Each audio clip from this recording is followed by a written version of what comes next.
I brought in some handouts, but I guess you won't be able to see them. Okay, super, thanks. Yeah, my name's Joel Geyer. I'm a resident at 38566 Highway 99W, Corvallis, on the east side of Tampico Ridge. I really appreciate you've been asking very keen questions on issues that do affect the character of the area and will pose a public burden. In case there's any mistake, I do oppose the expansion. I'm going to focus my talk on the following topics, which are all relevant to the criteria. Number one, really a big gap in the proponent's submission is impacts of the construction period. Number two, risks to water wells and natural springs. Risk for the new landfill to become an additional source of an arsenic plume, additive to whatever might be going on already. And the risk to the Willamette Basin aquifer beneath E.E. Wilson Wildlife Area. And I would also want to touch on the ongoing disturbance to the Great Blue Heron Colony. My background includes a Bachelor of Science and Master of Studies in Mining Engineering, plus a PhD in Geology, specializing in groundwater flow and contaminant transport through fractured bedrock, particularly on radioactive waste. I worked internationally on that topic for 38 years. I also happen to like birds. I do bird conservation research as a side gig. That includes recent peer-reviewed work published in the journal Avian Conservation and Ecology. I served 8 years as the Audubon Christmas bird count regional editor for Oregon, and I continue in that role for Nevada. My first topic is impacts of construction. The applicant is proposing to build what amounts to a brand new landfill, and they're not just working with the lay of the land. I'm going to introduce a really technical term here. What they plan to do is to dig a great big hole in the north end of Tampico Ridge, and a not quite so great big hole for brand new leachate ponds. For the bigger hole, they'll need to move 3.5 million yards of rock. That's bigger, 40% bigger than the rubble from the Seattle Kingdom, if you remember when that was demolished. It's a lot to move. They're going to do a lot of blasting, maybe even daily, and for how long? 1 year? 2 years? We don't know, and they haven't assessed the impacts. You don't have to be a trained mining engineer to know that blasting is kind of loud. Their noise study should have included that, but it didn't. And noise isn't the only issue. There's also seismic disturbance. Does having your windows rattle at irregular intervals count as seriously interfere? I think so, especially in an earthquake zone where all of us should be aware that the big one is ready to happen anytime. That's a lot of disturbance up front for what could end up just being a few years of landfill capacity if the annual tonnage cap comes off. But there's also a risk to our water wells and springs on adjacent properties, which hasn't been addressed. When you dig a big hole in the ground, water tends to flow in. That lowers the water table around your hole, and that effect tends to spread. How far does it spread? It depends on the geology. In my written testimony, I've given more details.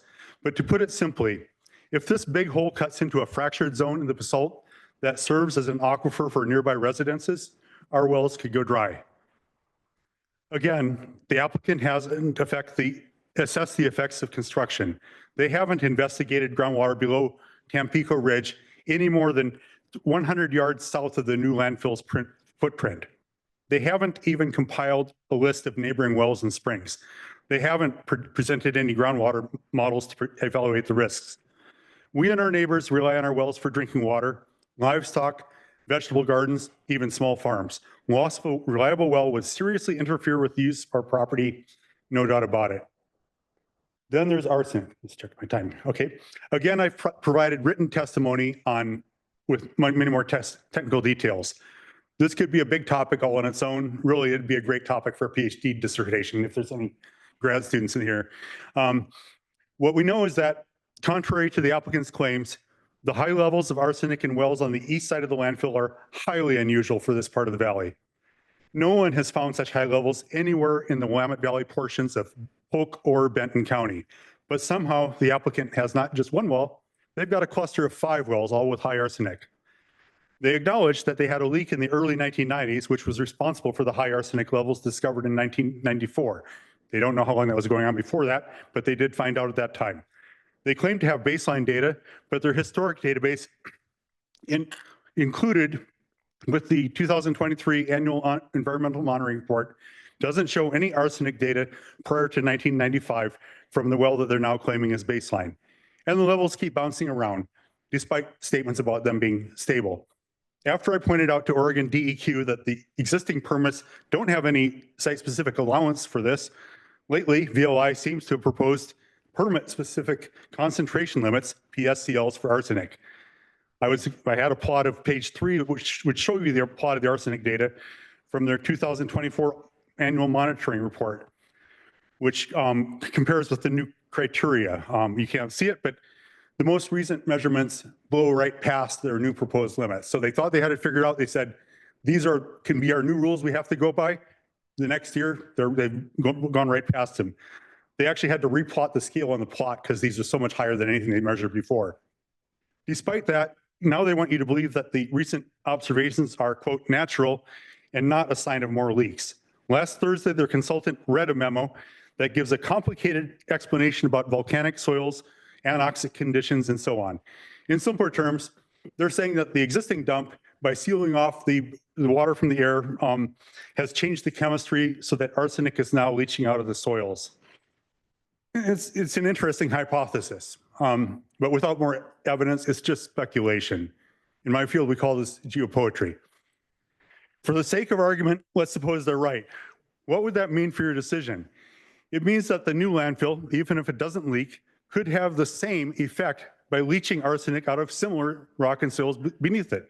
The new landfill could generate its own arsenic plume, which would spread east into the valley, merging with whatever plumes there are from the existing landfill. The effects would be additive. As Commissioner Lee noted last Thursday, there are adjacent properties downhill to the east, immediately E.E. Wilson Wildlife Area. There's also a third dimension. We like to think in 3 dimensions and even 4 sometimes. Vertical. I had a cross section that shows the valley, but what you need to know is that as you move out from the landfill, you're basically on the shore of the old lake from the Missoula floods. As you move out, you get into sediments, and below that is the Willamette Basin Fill Aquifer. That's a big one. Here's what the Oregon Water Resources Department has to say.